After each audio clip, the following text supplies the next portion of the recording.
Telangana assembly budget సమావేశాల్లో governor Tamilisai ప్రసంగించారు. యువకుల బలిదానాలతో తెలంగాణ రాష్ట్రం ఏర్పాటైందన్నారు. తెలంగాణ ఏర్పాటులో కలిసి వచ్చిన పార్టీలు, వ్యక్తులకు ఈ ప్రభుత్వం కృతజ్ఞతలు తెలుపుతుందన్నారు. తెలంగాణ ఇచ్చిన అప్పటి మన్మోహన్ సర్కార్కు ప్రభుత్వం కృతజ్ఞతలు తెలుపుతుందన్నారు.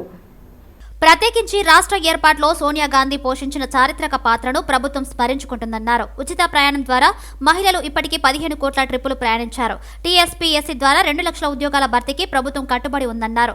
ధరణి కమిటీ ద్వారా భూ సమస్యలు పరిష్కరిస్తామన్నారు. ఆర్థిక క్రమశిక్షణ, పారదర్శకత పాటిస్తుందని బీఆర్ఎస్ కు చురకలు అంటించారు. గత ప్రభుత్వ నిర్వాకాలను శ్వేతపత్రం ద్వారా ప్రజలకు తెలియజేశామన్నారు. దావోస్ సమావేశంలో 40,000 కోట్ల పెట్టుబడులకు ఒప్పందాలు జరిగాయన్నారు. Showcasing the government's dedication.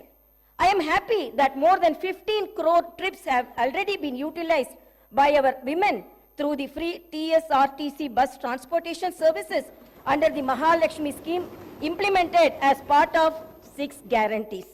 The government has conducted the Praja Palana program in a successful manner. Grama and Ward Sabhas were conducted in every Gram Panchayat and every municipality respectively, in a peaceful and democratic manner. We have received over 1.28 crore applications, and surely all 6 guarantees will be implemented in a time-bound manner. I am happy to announce that my government will implement 2 more guarantees very soon. Under the Mahalakshmi scheme, the LPG cylinders will be supplied to eligible families for rupees 500 only. Similarly, under the Griha Jyoti scheme, 200 units of free domestic power will be given to every eligible household. My government pledges to implement the guarantees, including the Mahalakshmi scheme, Raitu Bharosa, Griha Jyoti, Indrama houses, Yuva Vikasam and Cheyuta.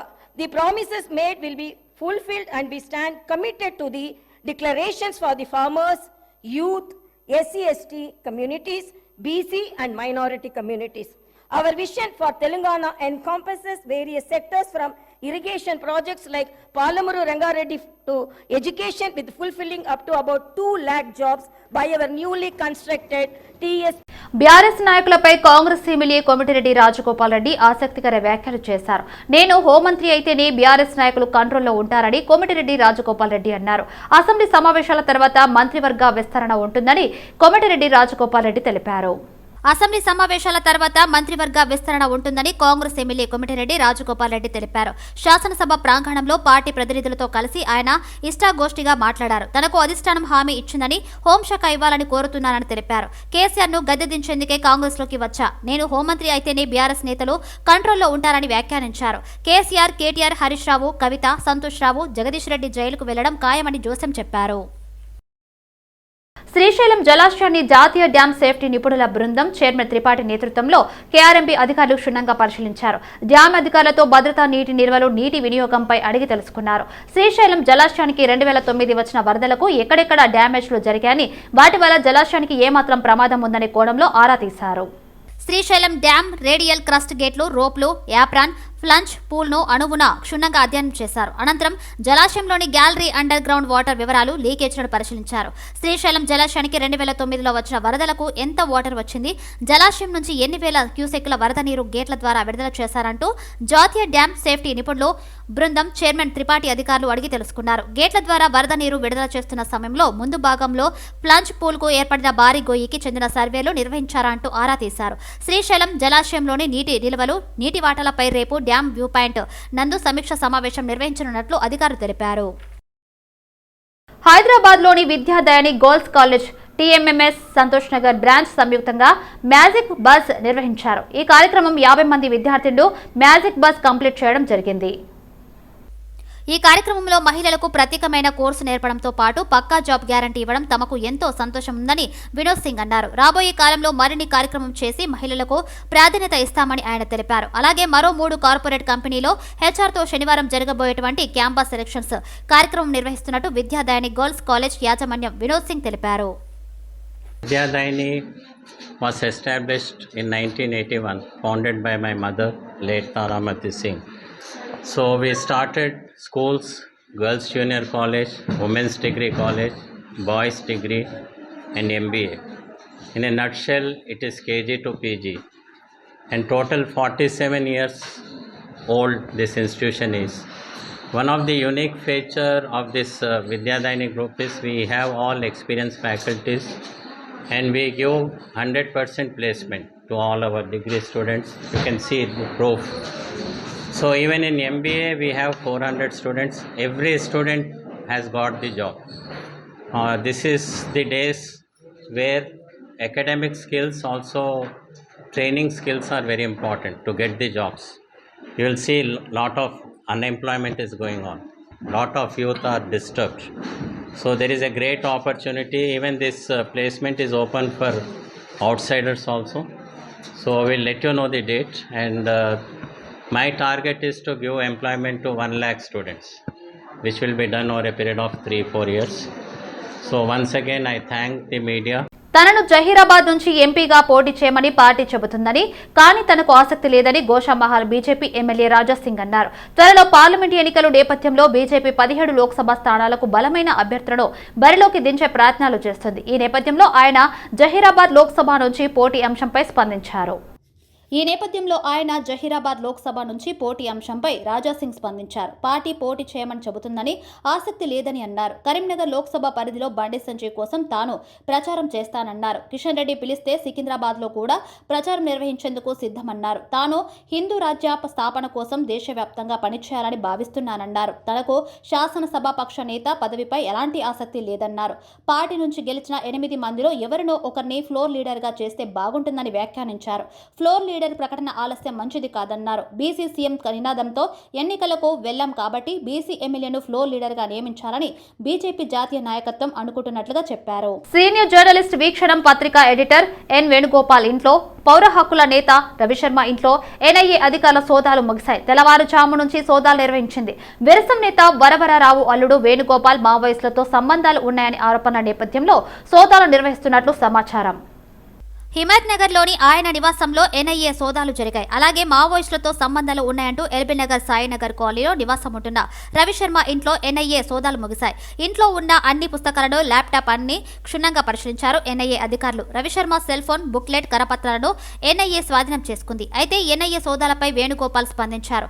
నయం బెదిరింపు లేఖలపై పుస్తకాలు రాశాను అన్నారు. ఆ పుస్తకాలను, నా mobile ఫోన్ను NIA అధికారులు స్వాధీనం చేసుకున్నారు. దీపక్ కు నాకు సంబంధం ఉందని ఎన్ఐఏ సోదాలు నిర్వహించింది. తాను ప్రస్తుతం విరసంలో లేను అని వేణుగోపాల్ తెలిపారు. పత్రిక ప్రకటన ద్వారా ఎన్ఐఏ దాడులకు సంబంధించి పూర్తి వివరాలు తెలియజేస్తామని ఎన్ఐఏ అధికారులు తెలిపారు.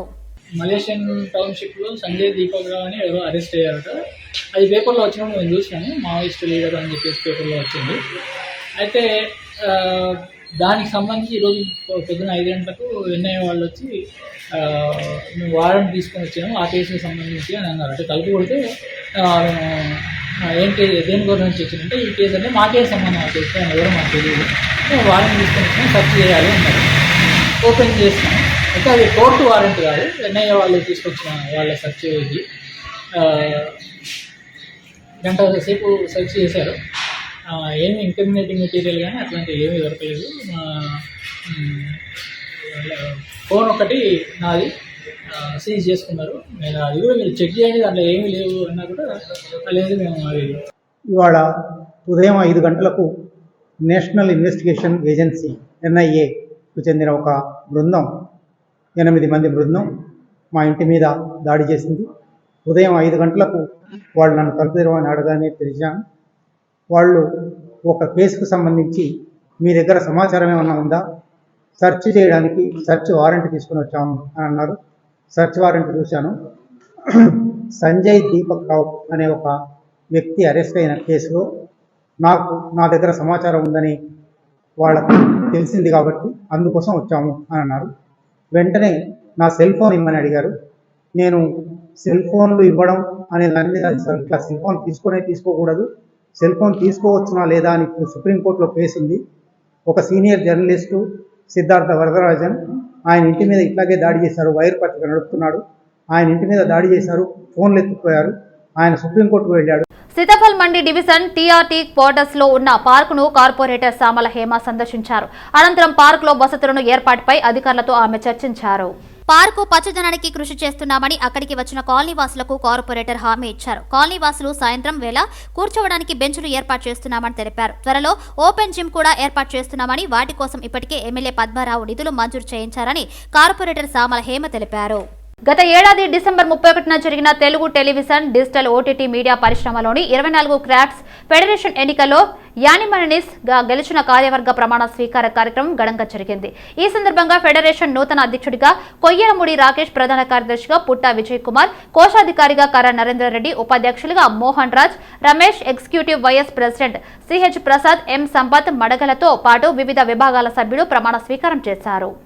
కార్యక్రమానికి టీవీ ఫెడరేషన్ వ్యవస్థాపక అధ్యక్షుడు నాగబాల సురేష్ కుమార్ అధ్యక్షత వహించారు. ఈ కార్యక్రమానికి ముఖ్య అతిథులుగా additional labour commissioner Gangadhar, Telugu division, television, digital, OTT producer council chairman A Prasadarao, విశిష్ట అతిథులుగా Telugu film industry employees federation అధ్యక్షుడు అనిల్ వల్లభనేని, ప్రధాన కార్యదర్శి పిఎస్ఎన్ దొర, కోశాధికారి వి సురేష్ హాజరయ్యారు.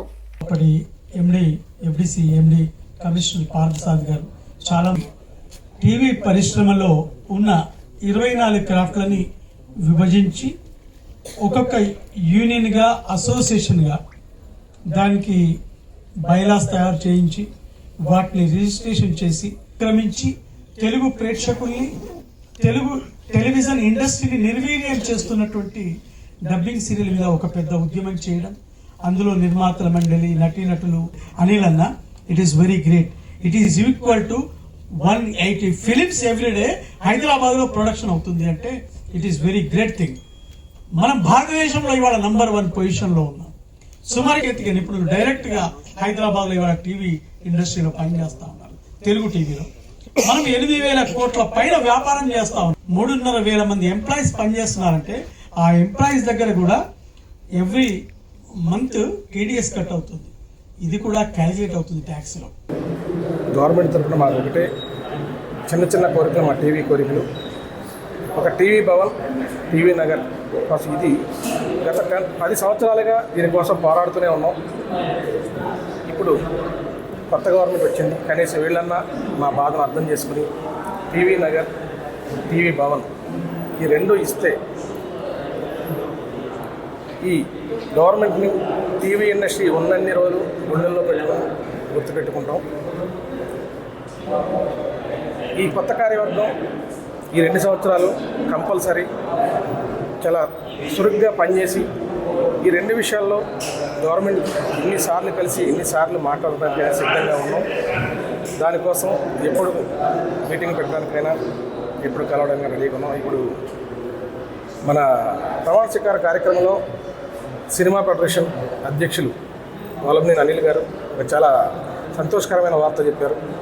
సినిమా ఫెడరేషన్, టీవీ ఫెడరేషన్ కలిపి ఒకసారి మీకు ఏమేమి సమస్యలు ఉన్నాయి, మీకు మేము ఏం చేయగలం అని ఒక కార్యక్రమం మొత్తం ఒక రెడీ చేసుకుని మీ సైడ్ నుంచి ఫస్ట్ మీకు మేము మా గవర్నమెంట్ సైడ్ నుంచి మేము ఏం చేయగలం, మీకు ఏం కావాలి అసలు అనేది ఒక వినతి పత్రం ఇమ్మని చెప్పి రేవంత్ రెడ్డి గారు చెప్పడం జరిగింది. చాలా సంతోషకరమైన విషయం. కేరళ ప్రభుత్వం పట్ల రాజకీయంగా, ఆర్థికంగా కేంద్రంలోని బీజేపీ ప్రభుత్వం వివక్ష చూపుతుందని సిపిఎం పోలీస్ బ్యూరో సభ్యుడు బివి రాఘవులు ఆరోపించారు. హైదరాబాద్ ఇందిరా పార్కు ధర్నా చౌక్ లో కేరళ ప్రభుత్వంపై కేంద్రంలోని బీజేపీ ప్రభుత్వం ప్రదర్శిస్తున్న వివక్షను నిరసిస్తూ చేపట్టిన సంఘీభావంగా ధర్నా ఆయన పాల్గొన్నారు. ఈ ధర్నాకు తమిళనాడు ముఖ్యమంత్రి స్టాలిన్, ఢిల్లీ ముఖ్యమంత్రి కేజ్రీవాల్ మద్దతు తెలుపుతున్నారని, కేంద్రం అనుసరించే విధానాలు ఫెడరల్ వ్యవస్థనే దెబ్బతీస్తుందన్నారు. వామపక్ష నేతలు, వివిధ పార్టీల వారు రాజకీయాలను పక్కన పెట్టి కేంద్రంలో కొనసాగుతున్న బీజేపీ ప్రభుత్వానికి రాబోయే పార్లమెంట్ ఎన్నికల్లో తగిన బుద్ధి చెప్పి ఫెడరల్ వ్యవస్థను కాపాడుకోవాలని ఆయన పిలుపునిచ్చారు. రాష్ట్రాల మీద జరుగుతున్న దాడిని ఎదురించే దాడికి ఈ ధర్నా చేపట్టామని బివి రాఘవులు అన్నారు.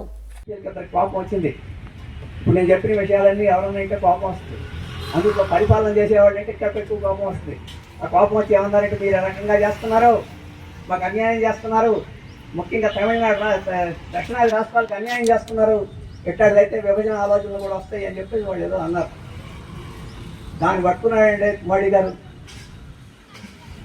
ఈయన ఇట్లాంటి వాటిని పట్టుకోవడంలో తిట్ట, పనిచేయడంలో కన్నా ఎవరైనా ఏదో ఒక మాట అంటే ఆ మాటలో ఒక మాటలో ఒక అక్షరాన్ని తీసుకొని దాన్ని లక్కను పట్టుకొని దాన్ని సాగలేకుంటాడు, దాన్ని అలా కాపాడుకుంటాడు. అది కూడా ఆయన చేశాడు. ఇదిగో చూడండి, దేశాన్ని విభజన చేయడానికి మీరు మాట్లాడుతున్నారు, నువ్వు విభజన చేసే మాటలు మాట్లాడుతున్నావు అని చెప్పేసి ఆయన పార్లమెంట్ చెప్పాడు. నేను చెప్తున్నాను, నువ్వు విభజన చేసే చేతలు చేస్తున్నావు, అందుకని మేము మాటలు మాట్లాడాల్సి వస్తుందని చెప్పేసి నేను చెప్తున్నాను. నేను చెప్పినవన్నీ పెరిగి పెరిగి పెరిగి పెరిగి అసంతృప్తి పెరిగితే ఏమవుతుందండి? మా భాషకు విలువ లేదు, మా ప్రాంతానికి విలువ లేదు, మా జాతికి విలువ లేదు, దేనికి విలువ లేకుండా ఈ దేశంలో ఎందుకు ఉండాలని చెప్పేసి ఎవరికైనా కోపం వస్తే, ఆగ్రహం వస్తే తప్పు. కానీ దాన్ని నువ్వు నీ బాధ్యత, వాళ్ళ బాధ్యత. ఈరోజు అంతకుముందు ఆసు మేము దేశాన్ని నుంచి ఊడిపోతా ఉన్నది. 124 డివిజన్ ఎల్లమ్మ బండ పరిధిలోని ఎన్టీఆర్ నగర్ లో ఉన్న శ్రీ షిరిడి సాయిబాబా దేవాలయం 2వ వార్షికోత్సవం నిర్వహించారు. వార్షికోత్సవం సందర్భంగా ఆలయంలో ప్రత్యేక పూజలు చేశారు. వార్షికోత్సవం శుభ సందర్భంగా బాబా దేవాలయంలో ఉదయం ప్రాంతకాల హారతి తర్వాత రుద్రాభిషేకం, మధ్యాహ్న హారతి, తదుపరి అన్నదాన కార్యక్రమం నిర్వహించడం జరిగింది. ఈ కార్యక్రమాలకు ముఖ్య అతిథిగా డివిజన్ కార్పొరేటర్, ఆలయ కమిటీ చైర్మన్ శ్రీ దొడ్ల వెంకటేష్ గౌడ్ హాజరవ్వడం జరిగింది. అనంతరం కార్పొరేటర్ చేతుల మీదుగా శ్రీ షిరిడి సాయిబాబా దేవాలయం యొక్క నూతన సంవత్సర క్యాలెండర్ను ఆవిష్కరించడం జరిగింది. బాల్క సుమన్ తెలంగాణ ముఖ్యమంత్రి రేవంత్ రెడ్డిపై చేసిన అనుచిత వ్యాఖ్యలకు నిరసనగా మేడ్చల్ జిల్లా జవహర్ నగర్ మున్సిపల్ కార్పొరేషన్ పరిధిలోని వికలాంగుల కాలనీలో జవహర్ నగర్ కాంగ్రెస్ పార్టీ నాయకులు బాల్క సుమన్ దిష్టి బొమ్మను దగ్ధం చేశారు. బాల్క సుమన్ డౌన్ డౌన్ అంటూ నినాదాలు చేశారు. అనంతరం తెలంగాణ ప్రభుత్వం ప్రవేశపెట్టిన 2 హామీలకు సంతోషం వ్యక్తం చేస్తూ సోనియా గాంధీ, రేవంత్ రెడ్డి చిత్రపటానికి పాలాభిషేకం చేశారు. ఆయన బాల్క సుమన్ కాదు, బానిస సుమన్. ఆయన కేసీఆర్ దగ్గర ఎంగిలి మెతుకులు తిని ఆయన మోచేది నీళ్ళు దాక్కుంటూ ఈ రోజు ఆయన స్థాయి ఏంది, ఆయన ఏంది అందరు గమనిస్తా ఉన్నారు. ఇలా ఎమ్మెల్యేగా చెన్నూరు ప్రజలు ఓడగొడితే ఇలా మళ్ళీ పెద్దపల్లి నుంచి ఎంపీగా ఇలా రేవంత్ రెడ్డి గారి పైన అనుచిత వ్యాఖ్యలు చేస్తే కేసీఆర్ దగ్గర పెట్టుకుని ఏదో సీట్ ఇస్తారని చెప్పి ఆయన అనేక ప్రయత్నాలు చేస్తున్నారు తప్ప ఇలా ఏది ఏమైనప్పటికీ కూడా రాజశేఖర్ రెడ్డి గారి నాయకత్వంలో ఆరోగ్యశ్రీ అనేది ప్రతి పేదవాడు తన ఆరోగ్యం మంచిగా ఉండాలంటే కార్పొరేట్ రేంజ్ లో వైద్యం అందించాలి అనే ఒక ఇంటెన్షన్ తో ఏదైతే రాజశేఖర్ రెడ్డి గారు అమలు చేసిన పథకం ఉందో దాన్ని మళ్లీ తిరిగి కాంగ్రెస్ ప్రభుత్వం ఇంప్లిమెంట్ చేసింది. అలాగే ఇప్పుడు 100 రోజుల్లో 6 గ్యారంటీలు పూర్తి చేస్తామన్నారు. 50 రోజులు 60 రోజులు గడవగానే మళ్ళీ ఇంకో 2 గ్యారంటీలు అమలు చేశారు. అది మన ఫ్రీ గ్యాస్ 500కే గ్యాస్ ఇవ్వడం జరుగుతుంది. అలాగే 200 యూనిట్లు. మరి ఇలాగే బీఆర్ఎస్ నాయకులు ఎవరైతే ఉన్నారో ఓటమిని అంగీకరించలేక, తట్టుకోలేక వాళ్ళు అనుచిత వ్యాఖ్యలు చేస్తున్నారు. మళ్ళీ ఇటువంటి వ్యాఖ్యలు గిట్ట చేస్తే ఏదైతే వాళ్లకు తగిన గుణపాఠం ఈ రోజు తెలంగాణ గవర్నమెంట్ పోగొట్టడానికి ప్రజలు ఎలాగ చేసారో రాబోయే ఎలక్షన్ల, ఎంపీ ఎలక్షన్ల కూడా చిత్తుగా పొడగొట్టి వాళ్ళ గుణపాఠం చెప్తారని. బాల్కా సుమన్వా, బద్మాష్ సుమన్వారా నువ్వు? Waste fellow. ఒక సీఎం రేవంత్ రెడ్డి కోసం మాట్లాడేంత దమ్మారా నీకు? ఏం చేస్తున్నావురా నువ్వు గరీబోళ్ళకి ఏం తెచ్చిచ్చినావురా? మా రేవంత్ అన్న గెలిచిన తర్వాత 4 హామీలు అమలు జరిగినాయిరా. నువ్వేం చేస్తున్నావురా? చూపించే ధైర్యం మారా? గుత్తేదారుల నాణ్యత ప్రమాణాలు పాటించి అభివృద్ధి పనులు చేయాలి, లేకుంటే చర్యలు తప్పవని GHMC deputy floor leader Koppula Narasimhareddy అన్నారు. మన్సూరాబాద్ డివిజన్లోని శ్రీరామ్ నగర్ కాలనీలలో బ్యాలెన్స్ సీసీ రోడ్డు పనులు కాలనీ వాసులతో కలిసి కార్పొరేటర్ కొప్పుల నరసింహారెడ్డి ప్రారంభించారు. అనంతరం మధురానగర్ కాలనీలో సీసీ రోడ్డు పనులను పరిశీలించారు. కాలనీ వాసులకు ఇచ్చిన వాగ్దానాలు దశల వారీగా నెరవేర్చి నిర్దిష్టమైన ప్రణాళికలతో డివిజన్ను అభివృద్ధి చేస్తున్నారని హామీ ఇచ్చారు. కాలనీలో ప్రజల కోసం అనునిత్యం అందుబాటులో ఉండి సమస్యలు పరిష్కారం చేయడం జరుగుతుందని తెలిపారు. ఈ కార్యక్రమంలో ఆయా కాలనీల వాసులు భూపాల్ రెడ్డి, కొప్పుల ఉపేందర్ రెడ్డి, సత్తయ్య, జగదీష్ యాదవ్ తదితరులు పాల్గొన్నారు. అర్హులైన ప్రతి ఒక్కరూ కేంద్ర ప్రభుత్వ పథకాలను సద్వినియోగం చేసుకోవాలి, కార్పొరేటర్ కళ్యాణ్ నవజీవన్ రెడ్డి అన్నారు. వికసిత భారత్ సంకల్ప యాత్ర కార్యక్రమంలో భాగంగా హయత్ నగర్ లోని జవహర్ లాల్ నెహ్రూ యువజన సంఘం వద్ద నిర్వహించిన కార్యక్రమంలో ముఖ్య అతిథిగా కళ్యాణ్ నవజీవన్ రెడ్డి పాల్గొన్నారు. కేంద్ర ప్రభుత్వ పథకాలను ప్రజలకు వివరించే విధంగా వికసిత్ భారత్ సంకల్ప యాత్ర చేపట్టడం సంతోషంగా ఉందని కళ్యాణ్ నవజీవన్ రెడ్డి అన్నారు. కేంద్ర ప్రభుత్వం పేదల ప్రజల కోసం అనేక సంక్షేమ పథకాలు అమలు పరుస్తుందని, వాటిని ప్రజలు ఉపయోగించుకోవాలని కోరారు. కరోనా సమయం నుండి నేటి వరకు ఉచిత రేషన్ బియ్యం ఇవ్వడం కేవలం నరేంద్ర మోడీ ప్రభుత్వంతోనే సాధ్యమైందన్నారు. కరోనా సమయంలో ప్రతి ఒక్కరికి వ్యాక్సినేషన్ అందించిన ఘనత కేంద్ర ప్రభుత్వాన్ని మాత్రమేనని కొనియాడారు. ఈ కార్యక్రమంలో తెలంగాణ గ్రామీణ bank manager Rangarao, Malkajgiri parliament joint convener Bandari Bhaskar ఇతర నాయకులు పాల్గొన్నారు. ఒక సంకల్పం తీసుకోవడం జరిగింది. దాంట్లో భాగంగా ఇప్పుడు ఒక వ్యాన్ తోటి ఏమేమి పథకాలు భారతదేశంలో ఏమేమి పథకాలు ప్రవేశపెడుతున్నాం, అవి కింది స్థాయి వరకు చేరుతున్నాయా లేదా తెలిసే విధంగా, అందరికీ చెప్పే విధంగా ఒక కార్యక్రమం తీసుకున్నాం. ఆ కార్యక్రమంకి ఈ రోజు మన హైదరాబాద్ డివిజన్లో పెట్టడం జరిగింది. దానికి ఇక్కడికి వచ్చేసినటువంటి మన Golconda community bank manager Rangarao గారికి, అలాగే చేసిన ఆశావర్గాలందరికీ పేరు పేరు నమస్కారాలు తెలియజేస్తున్నాను. మరి కేంద్ర ప్రభుత్వం నరేంద్ర మోడీ గారు మన భారతదేశంలో ఎంతో మందికి ప్రతి ఒక్కరికి ఎన్నో పథకాలు అందరికీ చేసే విధంగా చేస్తున్నారు. దాంట్లో ఎన్నో పథకాలు ఉన్నాయి. దాంట్లో మెయిన్ గా మనకు పిఎం విశ్వకర్మ హైదరాబాద్ కూకట్పల్లిలోని బీసీసీ మినిస్ట్రీస్ 23వ వార్షికోత్సవ వేడుకలు 3 రోజుల పాటు కనుల పండుగగా జరిగాయి. జీవిత అర్థం పరమార్థం తెలుసుకోవడంలో హైటెక్ మనిషి తడబడుతున్నాడని, భగవంతుడికి పూర్తి విధేయత చూపడటమే దీనికి ఏకైక పరిష్కారమని ప్రముఖ సువార్థికులు reverend doctor David Prashanth Gollapalli తెలిపారు. విధేయత పేరుతో మరో 4 రకాల విధేయతలు ప్రత్యక్షమవుతుంటాయని ఆయన వివరించారు. ప్రసిద్ధి విధేయత, పాక్షిక విధేయత, ప్రేక్షక విధేయత, ప్రేరిత విధేయత ఉచ్చుల్లో చిక్కుకోకుండా విధాతకు పూర్తి విధేయత చూపాలని సూచించారు. ఈ కార్యక్రమంలో బీసీసీ సంఘ పెద్దలు హనుక్ ఆర్థర్, రత్నమయ్య, సతీష్ మండ్రుతో పాటు క్వైర్ టీం పాదులు పాస్టరమ్మ, Jolly Sam, holy youth team director Jinny Sam, Nirmalamma పాల్గొన్నారు. వార్షికోత్సవ వేడుకలను విజయవంతం చేయడంలో సహకరించిన ప్రతి ఒక్కరికి బీసీసీ మినిస్ట్రీస్ అధ్యక్షులు, సంఘ కాపరి రెవరెండ్ డాక్టర్ విప్పర్తి కృతజ్ఞతలు తెలియజేశారు. తెలియజేస్తున్నాను. మరి ఈరోజు భాగ్యనగర్ సెంట్రల్ చర్చ్ 23వ వసంతం 23 సంవత్సరములు ముగించుకుని 24వ సంవత్సరంలోకి అడుగు పెడుతున్న ఇటీ శుభదినము. మరి అదేవిధంగా మరి దైవజనులు, ఈ యొక్క సంఘాన్ని స్థాపించిన దైవజనులు రెవరెండ్ డాక్టర్ బి శాంబాబు గారు మరి దేవుని సన్నిధిలో ఉన్నారు. కానీ ఆయన యొక్క కృషి, ఆయన యొక్క కష్టము మరి ఈ సంఘాన్ని నిలబెట్టడానికి, దేవుని ప్రేరేపణ చేత, ఆత్మ నడిపింపు చేత ఈ సంఘాన్ని నిలబెట్టడానికి ఆయన ఎంతో ప్రయాసపడ్డారు. మరి వారి కుటుంబమైన మేము మరి ఈ యొక్క సేవా బాధ్యతను స్వీకరించి ముందుకు వెళ్ళడానికి దేవుడు మాకు ఇచ్చిన ఇట్టి భాగ్యాన్ని బట్టి దేవునికి నిండు వందనములు చెల్లించుకుంటున్నాను. అదేవిధంగా మరి ఈ యొక్క కార్యక్రమానికి విచ్చేసిన ప్రతి ఒక్కరికి మా హృదయపూర్వక వందనములు కూడా తెలియజేస్తూ మరి లోకమంతా సుఖ సౌఖ్యాలతో మరి వర్ధిల్లాలని, అదేవిధంగా యేసుక్రీస్తు మార్గంలో మరి ఆయన బోధించిన బోధనల అనుసారంగా మరి జీవిస్తూ ఆత్మీయంగా ఎదగడానికి కూడా మరి దేవుడు మనందరికీ సహాయం చేయాలని కోరుకుంటూ ఈ మాటలు ముగిస్తున్నాను. శుభవేళ వీక్షిస్తున్న ప్రేక్షకులకు నా హృదయపూర్వక వందనాలు చెల్లిస్తున్నాను.